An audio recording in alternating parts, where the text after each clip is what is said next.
Hello everyone. I hope you all are doing good. I'm your educator Anjali and I'm going to take UPSC Pledge series on geography on Arpita Sharma classes. Now we are going to cover some important topics in 10 classes on physical geography. You can subscribe to Arpita Sharma classes and please press the bell icon so you don't miss an update from us.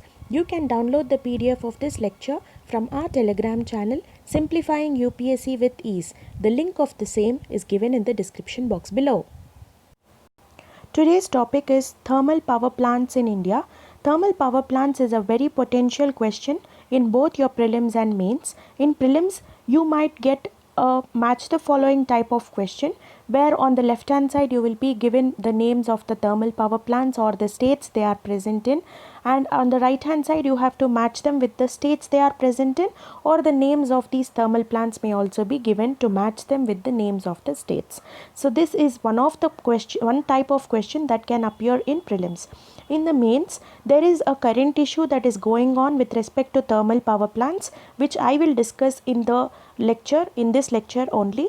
Okay, that it might turn out to be a potential question in your mains. So let us start with today's topic, thermal power plants. First of all, let us know what is thermal power plant. A thermal power plant is a power station where the heat energy is converted into electrical energy. Okay, and when you are using a thermal power plant, there are different types of thermal power plant also. I'll tell you how is that classified also in the later part of this lecture. So thermal power plant, here is a diagrammatic representation of the thermal power plant and how it will operate. Here there is a condenser. Okay, the water boils here and here it is getting heated. Here the steam is passed through the turbines and that provides the kinetic energy for the electricity generation, and this electricity that is generated, it's transmitted to the station that is present there, and whatever the water passes through these turbines, and after the energy is passed, that water comes down and it will condense to form normal water again and it will flow back, and this process will keep repeating again and again, so there will be continuous generation of electricity.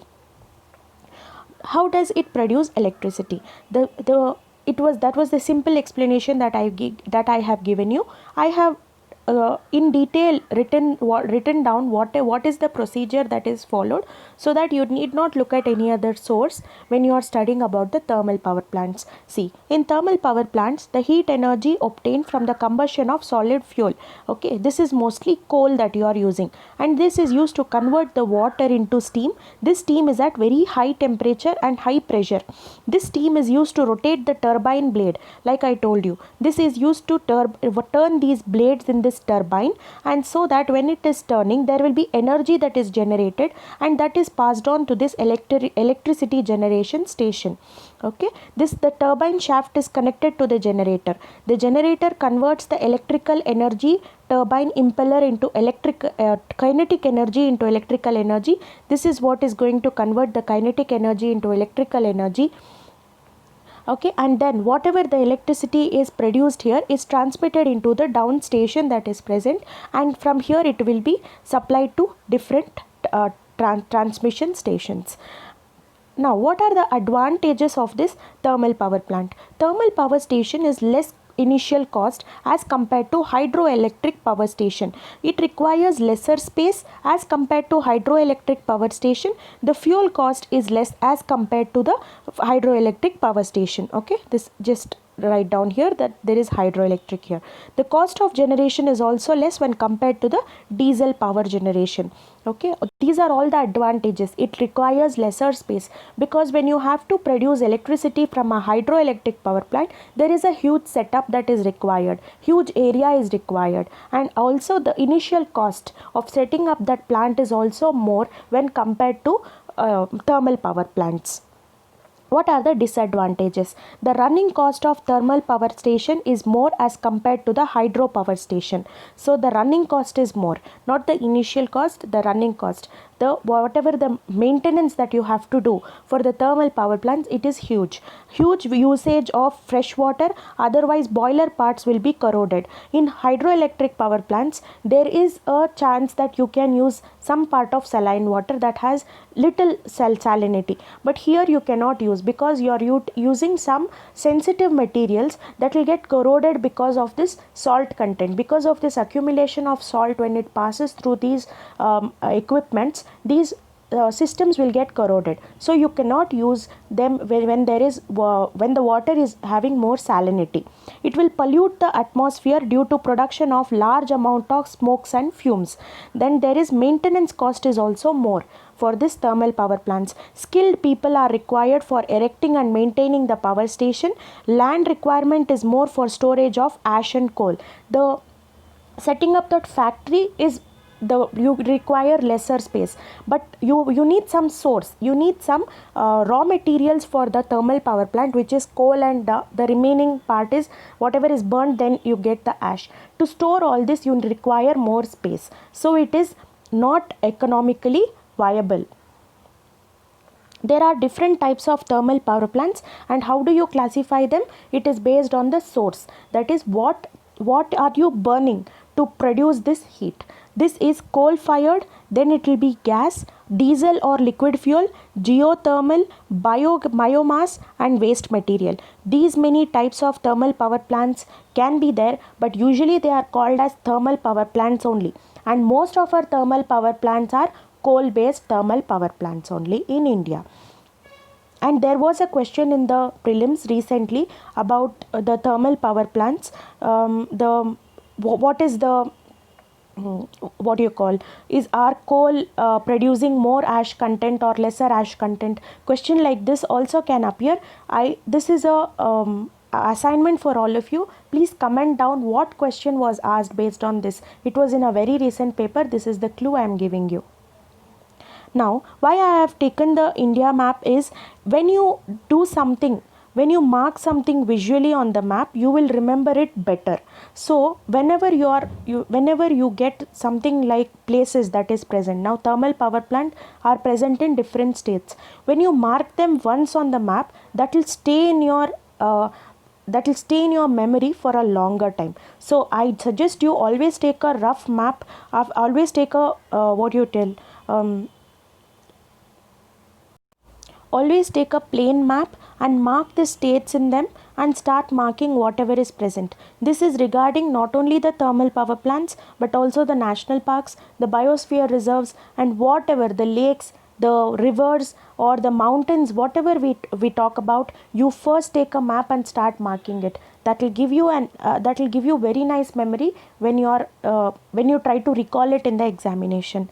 So here are the thermal power plants that are present in different states, and I have segregated them based on the states they are present in, because it will be easy to match the following type of questions. So here in Madhya Pradesh, so where does Madhya Pradesh come? Somewhere here.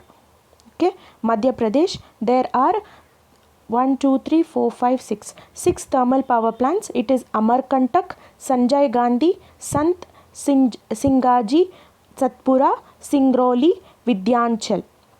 These are the 6. Please remember them as all are starting with the S. All are starting with the letter S, and there are 2 others which don't start with S, that is Amarkantak and Vidyanchal. So this will be easier to remember. And then Maharashtra. Maharashtra is somewhere below the Madhya Pradesh. Here Maharashtra has Amravati thermal power plant, Chandrapur thermal power plant, Tiroda thermal power plant, and Kaper Kheda thermal power plant. And 4 are here, so you will easily remember. First remember like this, so it will be easier. I have put an order of from the bigger states to the smaller states, so you will remember it easily.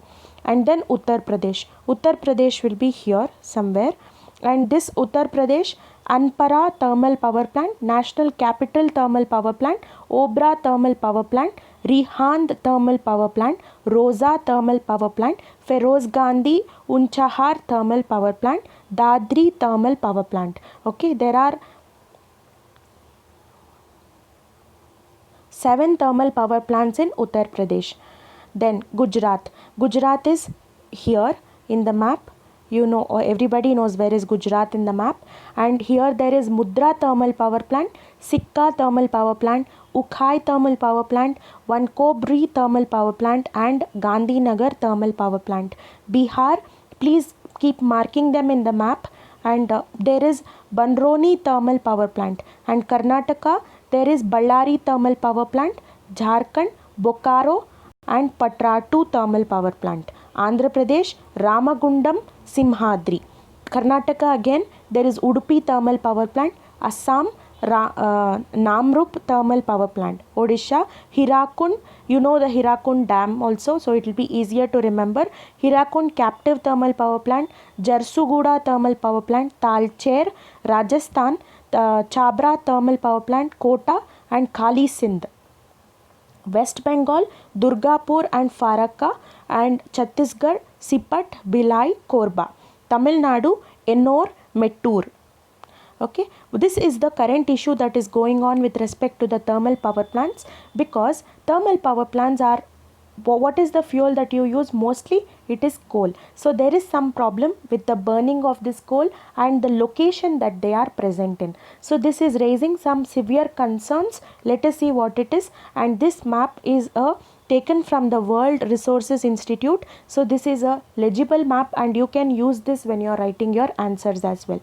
Here you can see almost 40% of India's freshwater cooled thermal capacity is in high water stressed areas. As I told you, you require more and more fresh water to run this thermal power plant. When these thermal power plants, mostly wherever you saw, there is scarcity of water. When there is scarcity of water, definitely means there is scarcity of more and more fresh water, drinking water.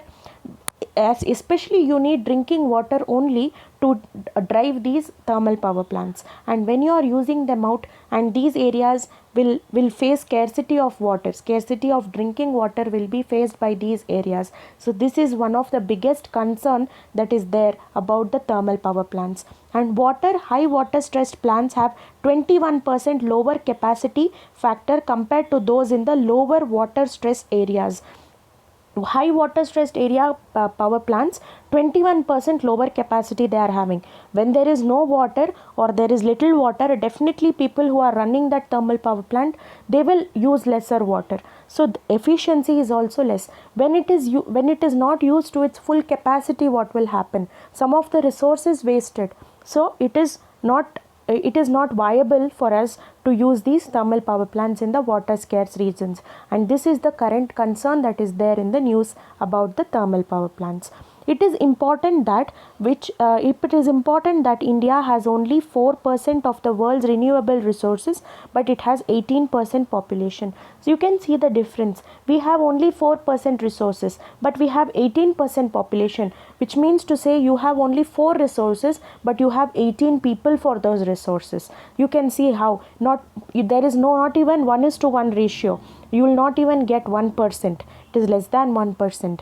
In India, pursuit of 100% electrification goal, because we have goals, we have our own schemes where our Prime Minister keeps telling us that in all of India will be having electricity. There will be no power cuts. When you have to achieve all these targets, you should have some alternatives so that it is not affecting your drinking water also. You can't compromise your drinking water problem with you cannot compromise your drinking water with the electricity. You cannot drink electricity, right? But then what is important? Drinking water is more important when compared to electricity. In pursuit of 100% electrification goal, the country's installed power capacity will need to be doubled. Now when you have to achieve this 100% goal, whatever you are producing today, if you are producing 100 watts today, you have to double it to 200 watts. Then only you are going to meet this 100% electrification target. And to meet this, when you have to double this, which means doubling of burning of coal, doubling of use of fresh water. So I think you can imagine what are the consequences we are going to face because of this. Even with the growth of renewable energy, coal has been projected to be the backbone of our electricity sector till 2030 and beyond. Till 2030, people have told, researchers have said that we will definitely be dependent only on coal even when we have renewable energy alternatives. India's thermal power plants located in the water scarce areas, and this I have framed these slides in the way you can use them in your answer writing with the subheads, so you can directly use them the same way that I have provided.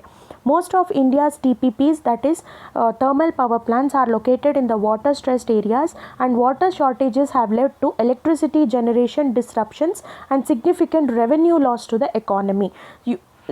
Definitely, thermal power plants consume significant amounts of water during the electricity generation, and that too fresh water. In December 2015, the Ministry of Environment, Forest and Climate Change issued a notification setting limits for consumption of water by the thermal power plants. But do you think, even if you put some limit on these thermal power plants for the use of water, do you think they will stop using the water that they need? No. However, the amended Environment Protection Rules codified in June 2018 ended up permitting to use more water than what was initially specified. So they have made another amendment to the Environment Protection Act. Now they have allowed you can use the water that you want for the thermal power plants. Even when you tell the thermal power plant running people to not use that much, they will use. And when you have given permission, definitely they will use. There are certain mechanisms that need to be strengthened to make these regulations more effective. The Central Electricity Authority (CEA) recently released the format for TPPs to report on their annual water consumption. The CEA has told the thermal power plants to give a detailed report on how much water they are going to consume.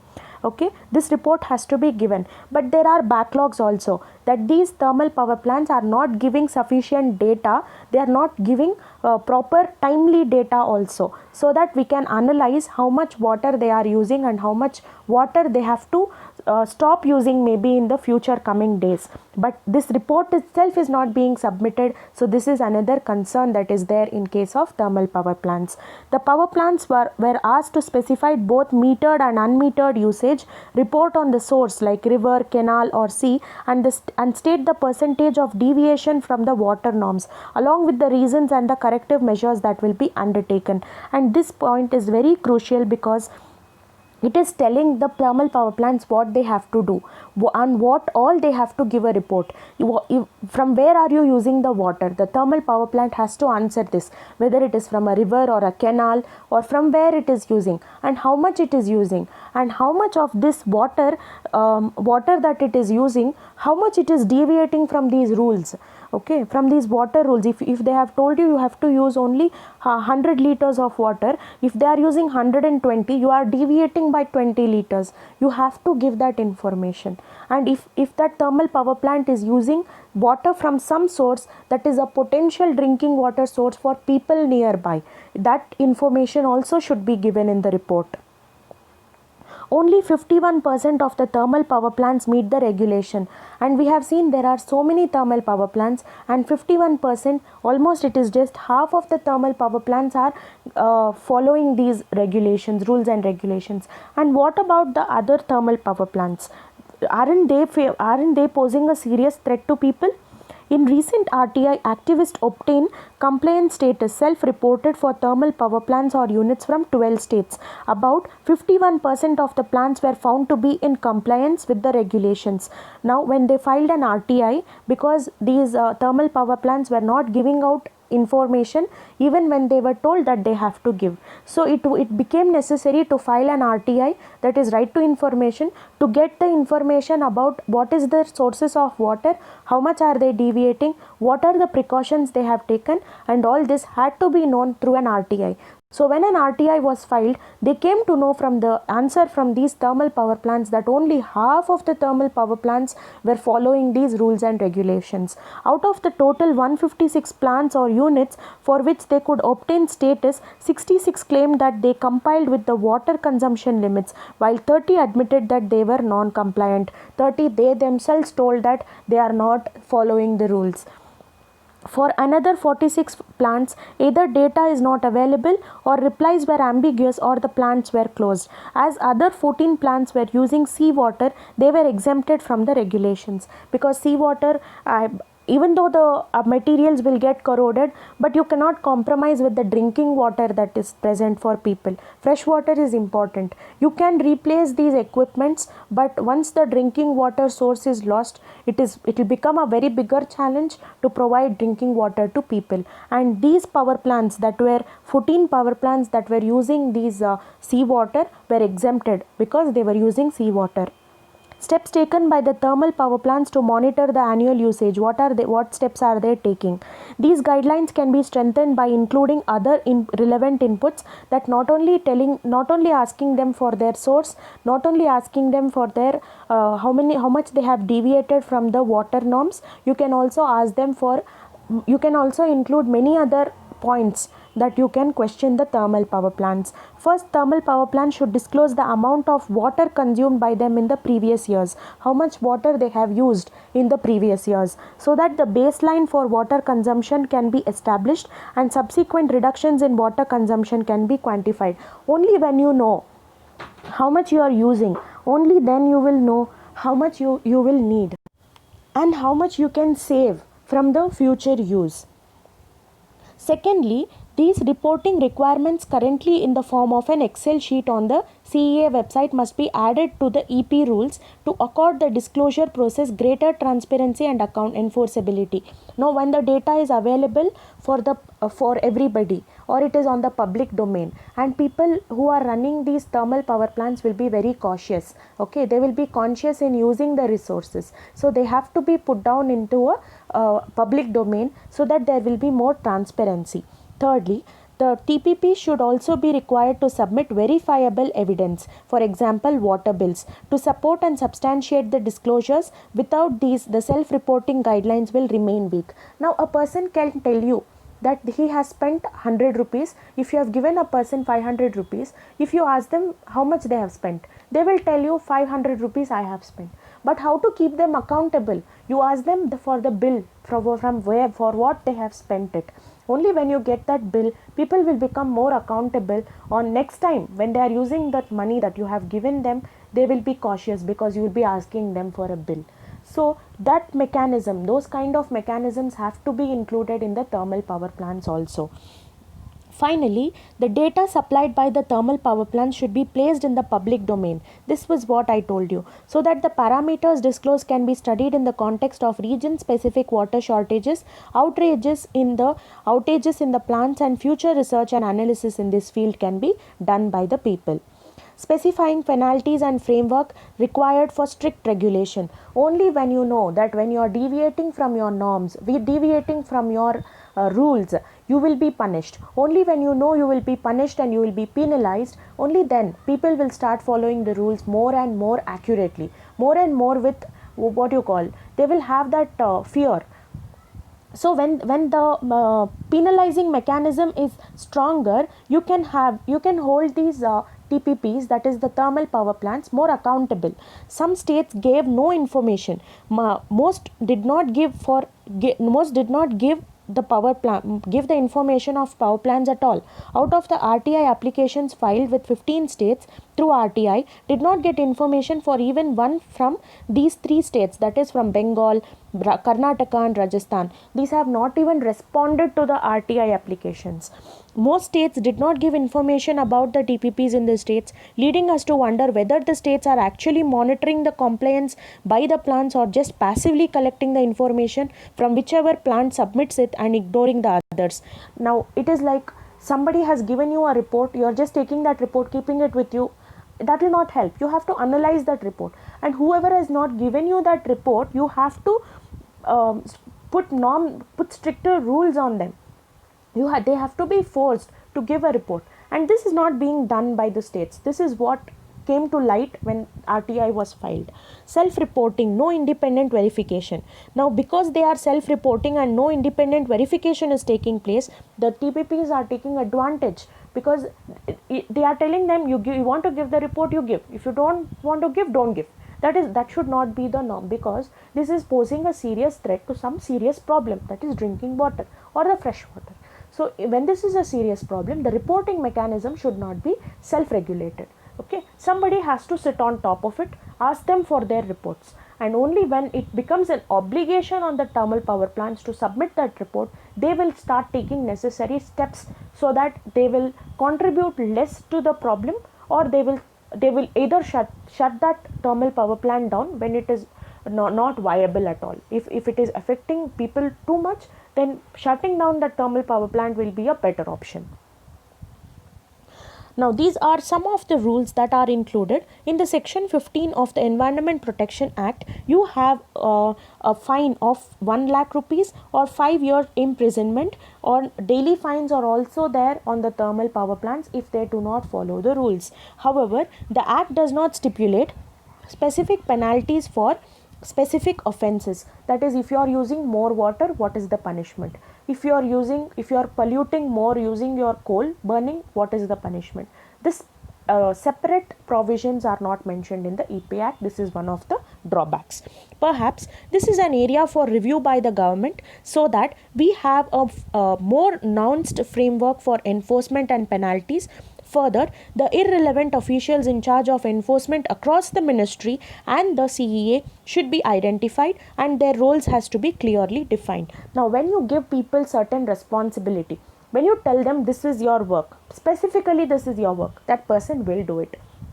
And when it is vague, that is, you have given them some 10 list of 10 works that they have to do, and they have no idea how to start, how to do, and what to do with their work. Okay, so when you give them clearly of this is your work, people will do it. Okay, that is about the third point that is present here. So in the conclusion, nothing can compromise your living standard. That is, you cannot compromise on your drinking water. When you have to choose between drinking water or electricity, definitely everybody will choose drinking water. So in the conclusion, always be positive whenever you are giving a conclusion.